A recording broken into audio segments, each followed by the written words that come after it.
pendapat dari Syekh Utsaimin rahimahullahu taala, di mana beliau membagi wasiat itu pada 3 jenis. Yang pertama adalah wasiat yang mubah, yang boleh. Dan menurut Profesor Dr. Khalid As-Sabat, jenis wasiat ini dari segi hukum beliau menganggap sunnah, sesuatu yang dianjurkan.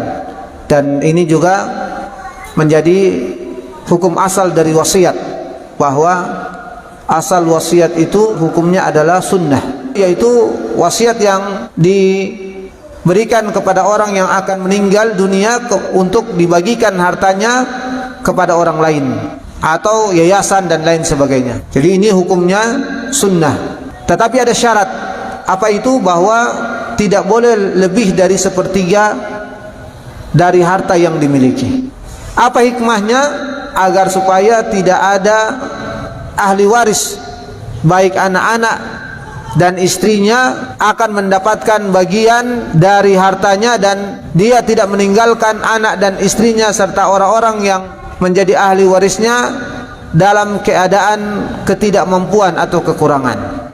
Ada hadis Rasulullah sallallahu alaihi wasallam yang menekankan tentang hal itu, di mana Nabi sallallahu alaihi wasallam bersabda, "Innaka intadhar warathataka aghniya khairun min antadharhum 'alatan yatakaffafuna an-nas." Sesungguhnya engkau ketika meninggalkan ahli warismu dalam keadaan mampu, dalam keadaan berkecukupan, itu lebih baik daripada engkau meninggalkan mereka dalam keadaan miskin dan meminta-minta kepada manusia.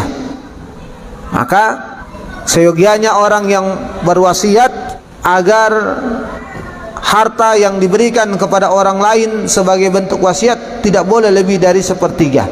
Bahkan lebih afdal, kata para ulama, lebih rendah daripada 1/3, sebagaimana yang dilakukan oleh beberapa sahabat Rasulullah sallallahu alaihi wasallam, di antaranya Abu Bakar As-Siddiq radhiyallahu anhu. Beliau berwasiat untuk hartanya diberikan kepada orang lain 1/5 dari jumlah harta yang beliau miliki. Kemudian jenis wasiat yang kedua adalah wasiat yang bersifat wajib, yaitu wasiat yang diberikan oleh orang yang akan meninggal dunia terkait dengan harta yang akan diberikan, yang dia bersifat wajib untuk ditunaikan. Jadi ketika ada hal-hal yang harus dikeluarkan dari hartanya dan dia khawatir ketika dia meninggal dunia harta ini tidak akan disampaikan oleh ahli warisnya, padahal dia bersifat wajib, hartanya akan diambil secara keseluruhan oleh ahli warisnya, sehingga kemudian dia berwasiat agar sebagian dari harta tersebut dikeluarkan untuk ditunaikan apa yang menjadi kewajiban-kewajibannya. Maka ini bersifat wasiat yang wajib. Profesor Dr. Khalid As-Sabat membaginya 2 hukum yang wajib ini. Ada yang terkait dengan hak-hak terhadap sesama manusia seperti hutang piutang, maka dia berwasiat agar sebagian dari hartanya ini dikeluarkan untuk membayar hutangnya misalkan, maka harus ditunaikan. Ini wasiat yang bersifat wajib.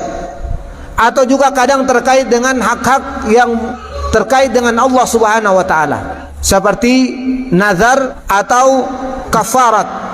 Jadi nazar itu keinginan yang diinginkan oleh seseorang, dan dia mengkaitkan bahwa ketika keinginannya terpenuhi maka dia akan melakukan kebaikan ini dan kebaikan itu. Seorang siswa misalkan, maka dia bernazar, demi Allah kalau saya lulus ujian saya akan bersedekah atau saya akan menyembelih hewan. Maka ini nazar. Adapun kafarat yaitu pembayaran dari apa yang dia lakukan ketika dia membatalkan sumpahnya. Ada orang yang bersumpah dan dia menggunakan nama Allah bahwa dia akan melakukan ini atau melakukan itu, ternyata dia tidak menunaikan apa yang dia sumpahkan itu, maka kewajiban dia adalah membayar kafarat. Allah Subhanahu wa taala menyebutkan bentuknya, fakaffaratuhu it'amu 'asharati masakina min awsati ma tut'imuna ahlikum aw kiswatuhum aw tahriru raqabah. Bentuk kafarat adalah dengan pertama memberi makan 60 orang miskin, atau bisa pilihan memberikan pakaian kepada mereka 60 orang miskin. Ini bentuk pembayaran kafarat. Atau ketika dia tidak mampu melakukan salah satu dari dua hal ini, au tahriru raqabah, atau dia memerdekakan budak. Dan ini tentunya semuanya membutuhkan biaya. Maka pembayaran kafarat atau tadi pembayaran nazar, yang ini terkait dengan hak kepada Allah Subhanahu wa taala, maka ini juga harus ditunaikan ketika orang yang akan meninggal itu berwasiat, karena ini bersifat wajib. Kemudian jenis ketiga dari wasiat, kata Syekh Utsaimin rahimahullah taala, adalah wasiat yang bersifat haram, muharramah. Bagaimana itu bentuknya? Beliau mencontohkan di sini seperti orang yang meninggal dunia berwasiat sebagian dari hartanya diberikan kepada sebagian dari ahli waris. Ini hukumnya haram. Dikatakan haram karena asalnya ahli waris ini dia sudah akan mendapatkan bagian dari harta warisan. Maka kalau ada yang mendapatkan hasil dari wasiat, maka dia akan double. Dia akan mendapatkan dua kali. Mendapatkan warisan, juga akan mendapatkan hasil dari wasiat. Dan itu berarti kezaliman bagi yang ahli waris lainnya. Seperti beliau contohkan tadi, orang yang memberikan wasiat kepada salah satu dari anak-anaknya, sementara yang lainnya tidak diberikan wasiat. Maka ketika dia meninggal dunia, salah satu anak yang mendapatkan wasiat ini akan mendapatkan lebih dari anak-anak yang lainnya, karena selain dia mendapatkan warisan, dia juga mendapatkan wasiat. Dan ini kezaliman, ketidakadilan. Beliau juga mencontohkan di sini fenomena yang sering terjadi, seperti ada orang yang memiliki beberapa orang anak, kemudian misalkan anaknya laki-laki, rata-rata laki-laki 2 atau 3 orang, maka anak pertama, anak kedua misalkan sudah diberikan kecukupan kepada mereka dengan dia dinikahkan. Anak pertama dinikahkan oleh orang tuanya, anak kedua dinikahkan juga oleh orang tuanya. Maka masih tersisa anak yang ketiga misalkan, dan anak ketiga ini belum menikah. Maka orang tuanya ini ketika akan meninggal dunia, maka diberikan wasiat bahwa anak yang ketiga ini harus mendapatkan lebih daripada anak yang pertama dan kedua. Kenapa? Bisa jadi menurut orang tuanya ini bahwa dia belum sempat menikah, dia akan diberikan kecukupan harta agar ke depan dia bisa menikah dengan wasiat yang diberikan oleh bapaknya atau orang tuanya ini. Ini kata beliau hukumnya haram. Kenapa? Padahal kalau kita mau pikir sekilas ini sah-sah saja, atau bahkan adil sebenarnya. Karena kan anak pertama dan kedua ini juga dinikahkan oleh orang tuanya, yang memberi kecukupan dia untuk bisa menikahkan orang tuanya. Maka kenapa anak ketiga ini juga tidak diberikan? Maka kata beliau di sini, "Li'anna tazwija daf'u hajah." Karena yang namanya menikah itu adalah menunaikan hajat, kebutuhan. Ini kebutuhan anak yang pertama, ini kebutuhan anak yang kedua. Saat itu sama seperti masalah makan dan minum. Anak yang pertama makan, anak yang kedua minum, anak yang ketiga makan. Cuman kebetulan saja semasa hidup orang tuanya ini kebutuhan itu ada pada anak pertama dan kedua, sedangkan anak ketiga pada saat itu belum. Maka kata beliau, barang siapa yang mendapatkan kebutuhan itu pada masa orang tuanya masih hidup, maka itu menjadi hak dan tanggung jawab orang tuanya.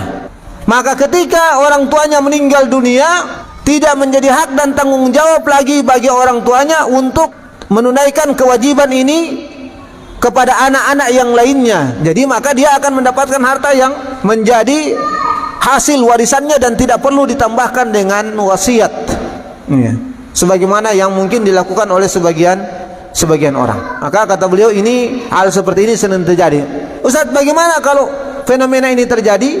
Maka beliau mengatakan, ya, insya'u nafadzul wasiyah wa insya'u auraduha. Kalaupun orang tuanya sempat memberikan wasiat seperti ini, maka dipersilakan kepada ahli warisnya untuk bermusyawarah. Kerelaan dan keikhlasan dari ahli warisnya, kalau mereka ridha, mereka menerima, maka silahkan untuk menunaikan wasiat ini, dalam arti bahwa diambil bagian dari hasil warisan masing-masing dari anak-anaknya ini, kemudian diberikan kepada anak yang mendapatkan wasiat ini, atau kalau mereka tidak mau maka menjadi tidak harus untuk ditunaikan.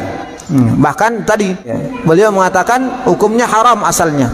Makanya kalau dikatakan, Ustaz kalau begitu boleh bagi mereka, boleh, tapi bukan karena wasiatnya, tetapi karena keridhaan mereka, keridhaan anak-anak yang lainnya ini yang menjadi ahli warisnya ini, keridhaan mereka, kerelaan mereka untuk menyisihkan sebagian dari harta mereka untuk membantu saudaranya ini yang belum menikah misalkan. Ikhwan yang dirahmati Allah Subhanahu wa taala. Kemudian hadis ini menganjurkan kepada kita untuk menunaikan wasiat. Rasulullah sallallahu alaihi wasallam mengingatkan kita, bahkan tidak seyogianya, seharusnya, selayaknya kita untuk tidak lewat dari 2 malam agar mencatat wasiat. Kenapa? Karena tadi bisa jadi ada perkara yang belum kita sempat tunaikan, tapi kemudian ajal menjemput kita yang ternyata itu perkara yang harus untuk dilakukan dan ia bersifat kewajiban dan atau tanggung jawab. Seperti tadi wasiat yang wajib.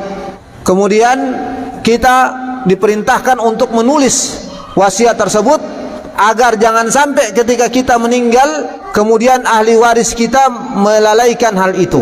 Makanya ini juga menjadi sunnah agar wasiat itu dia tertulis atau paling tidak diketahui ya. Di zaman sekarang tidak mesti harus bersifat tertulis di kertas dan lain sebagainya. Ya, bisa menggunakan fasilitas-fasilitas di zaman sekarang yang sudah ada. Yang intinya agar supaya jangan sampai ini terlalaikan atau bahkan tidak diketahui oleh para ahli waris. Makanya disebut maktubatun indahu.